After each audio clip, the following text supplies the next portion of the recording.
Hi there, our highly valued, treasured and esteemed viewers and listeners, and welcome back to your channel of choice. This video I am about to present was compiled by Dr. Nath Arawa, a clinical pharmacist by training and profession who is the founder of Progressive Pharmacotherapy Consultants, the premier virtual clinical pharmacy institute for capacity building for healthcare workers. The Virtual Clinical Pharmacy Institute with a difference, where patient safety, medication therapy management and optimal clinical outcomes are very crucial and non-negotiable to us.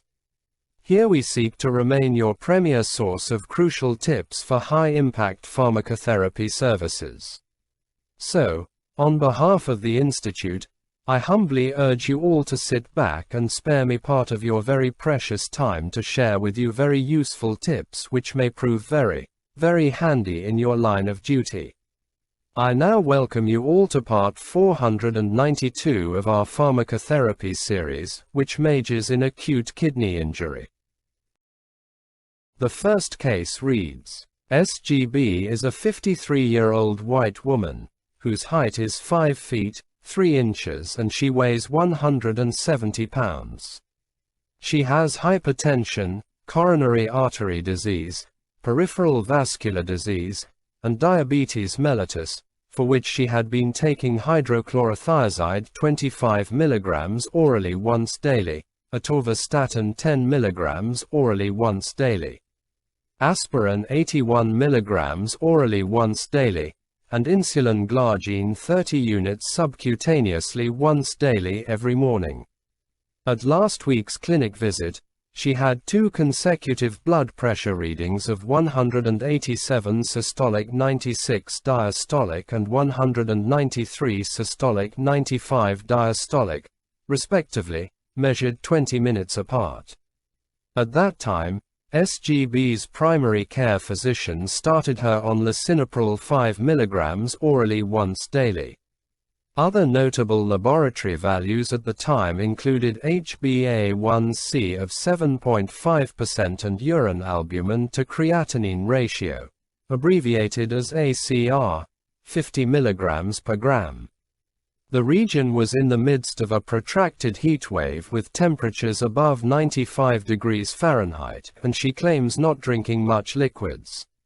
She returns to the clinic today for her 1-week follow-up appointment, complaining of dizziness, dry mouth, and very little urine production during the past week.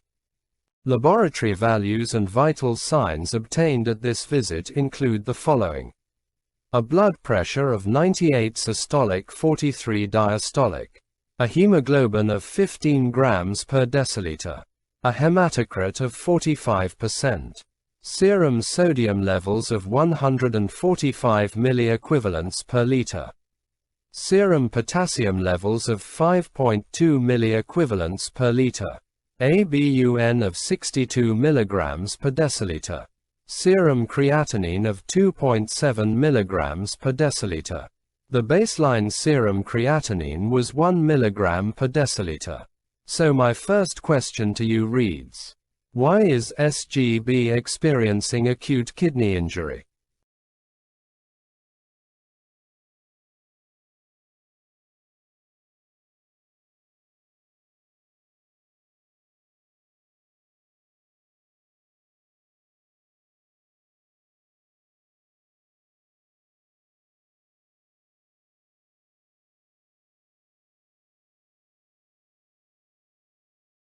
According to AKIN, KDIGO criteria, SGB is diagnosed with stage 2 acute kidney injury, most likely because of pre-renal azotemia.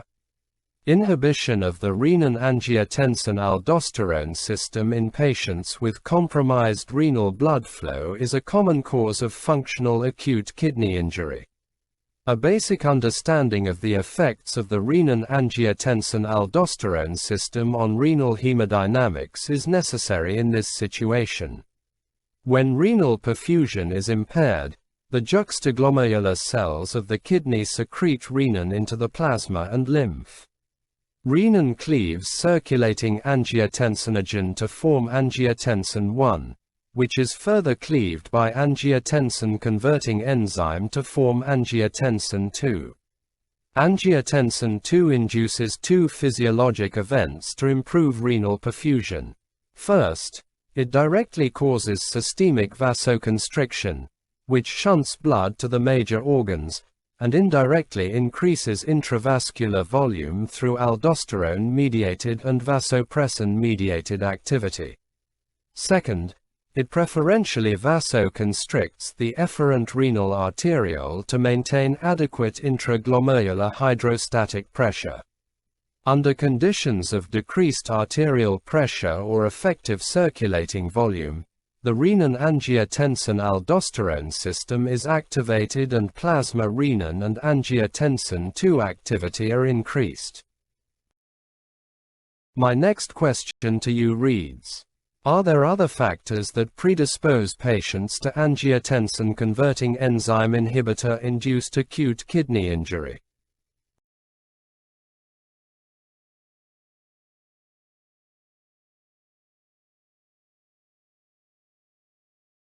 SGB has extensive atherosclerotic disease indicated by the presence of coronary artery and peripheral vascular disease. Atherosclerosis not only affects major blood vessels but also the macrovasculature and microvasculature of the kidney. Indeed, atherosclerosis is a major cause of renal artery occlusion and decreased renal perfusion. This activates the renin-angiotensin-aldosterone system, which causes sodium and water reabsorption and angiotensin II-mediated efferent arteriole vasoconstriction, in an attempt to restore normal renal perfusion and intraglomerular hydrostatic pressure. The administration of angiotensin-converting enzyme inhibitors directly inhibits the formation of angiotensin II, which is necessary for efferent arteriole vasoconstriction. Consequently, the compensatory physiologic event that maintains SGB's renal blood flow is inhibited, thereby reducing her intraglomerular hydrostatic pressure and glomerular filtration rate. Angiotensin-converting enzyme inhibitors are contraindicated in patients with bilateral renal artery stenosis or unilateral stenosis in patients with a single functioning kidney. In addition to the previous situation, 3 other general scenarios will result in the development of acute kidney injury with angiotensin-converting enzyme inhibitors. First, conditions of sodium and water depletion, e.g., dehydration, overdiuresis, poor fluid intake, low sodium diet, can increase the dependency of the efferent arteriole on angiotensin II. Dehydration from diuretic use and decreased fluid intake during the heat spell may have compromised effective circulating volume and led to decreased renal blood flow in SGB. When angiotensin-converting enzyme inhibitors are given in these situations, glomerular filtration rate can fall dramatically, and serum creatinine rises. Acute kidney injury can be averted by withholding the angiotensin-converting enzyme inhibitor, or diuretic, or both, for a day and repleting the intravascular fluid volume with a saline-containing fluid, e.g., normal saline or 0.45% saline. The angiotensin-converting enzyme inhibitor can be restarted at the same dose after adequate hydration when serum creatinine returns to baseline. Second, angiotensin-converting enzyme inhibitors can decrease the mean arterial pressure to such a degree that renal perfusion cannot be sustained. This is more likely to occur with long-acting agents or in situations in which the pharmacologic half-life of the angiotensin-converting enzyme inhibitor is prolonged, e.g., pre-existing renal disease. Finally, angiotensin-converting enzyme inhibitors may precipitate acute kidney injury in patients who are taking concomitant drugs with renal afferent arteriole vasoconstricting effects, most notably cyclosporine and non-steroidal anti-inflammatory drugs. In acute kidney injury, another important consideration is thiazides, except metolazone, which are less effective in the presence of creatinine clearance less than 30 ml per minute and can be restarted when renal function improves. The next question reads, how should SGB's angiotensin-converting enzyme inhibitor-induced acute kidney injury be managed?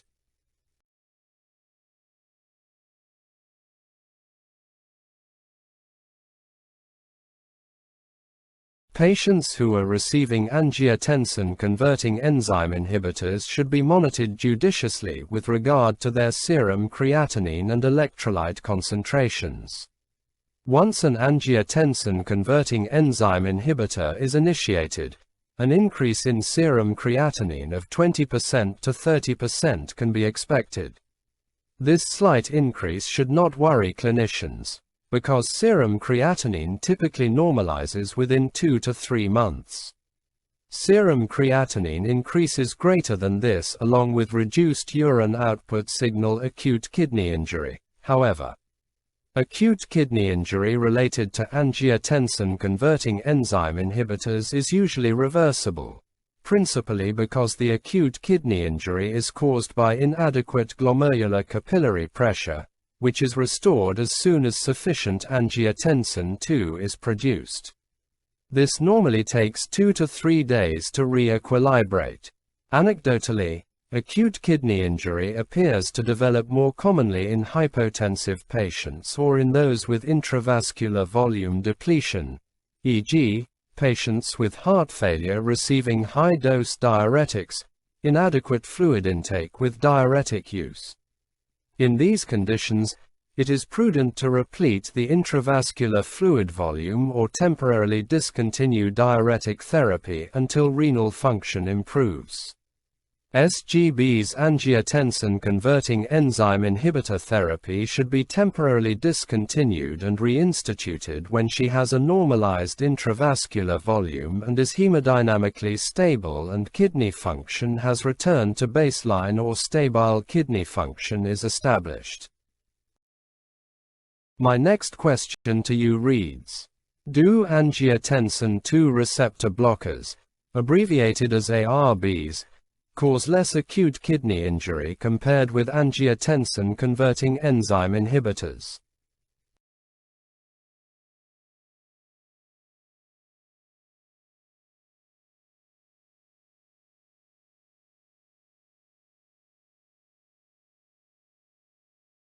The angiotensin II receptor blockers competitively inhibit the angiotensin II receptor. At least 2 subtypes of the angiotensin II receptors exist, angiotensin I and angiotensin II. The angiotensin II receptor blockers exert their pharmacologic effect at the angiotensin I receptor subtype, which is responsible for most, if not all, of the cardiovascular effects of angiotensin II, such as vasoconstriction, aldosterone release, and beta-adrenergic stimulation. Few differences are seen in the incidence of acute kidney injury between angiotensin-converting enzyme inhibitors and angiotensin II receptor blockers, and one should not be interchanged with the other in an attempt to decrease acute kidney injury risk. HbA1c and urine albumin to creatinine ratio are elevated. The patient may be at risk for diabetic nephropathy from uncontrolled diabetes. Initially, albuminuria, at least 2 out of 3 elevated albumin to creatinine ratio values greater than 30 and less than 300 mg per gram within 3 months, is considered a renal marker indicative of early-stage chronic kidney disease with or without an increase in baseline serum creatinine. Angiotensin-converting enzyme inhibitors or angiotensin II receptor blockers are prescribed as antiproteinuric agents to manage albuminuria and delay the progression of chronic kidney disease with or without underlying hypertension. Angiotensin-converting enzyme inhibitors are the preferred antiproteinuric agents in type 1 diabetes, whereas angiotensin II receptor blockers are preferred in type 2 diabetes and in patients intolerant to cough associated with angiotensin-converting enzyme inhibitors. After acute kidney injury resolves in SGB, an angiotensin-converting enzyme inhibitor is appropriate to consider treating hypertension and delay the progression of chronic kidney disease. So there you have it, our highly esteemed viewers and listeners. That brings us to the end of this video. If it benefited you in any way, kindly remember to give it a thumbs up, to like it and to share it widely with your peers. Please leave your comments at the bottom. And if you haven't yet done so, I humbly urge you to subscribe to our YouTube channel. I would like to promise you all that the very, very best is yet to come. Thank you very much for viewing this video. On behalf of our senior colleague, Dr. Nath Arawa, I sincerely appreciate your partnership, continued support and kind collaboration.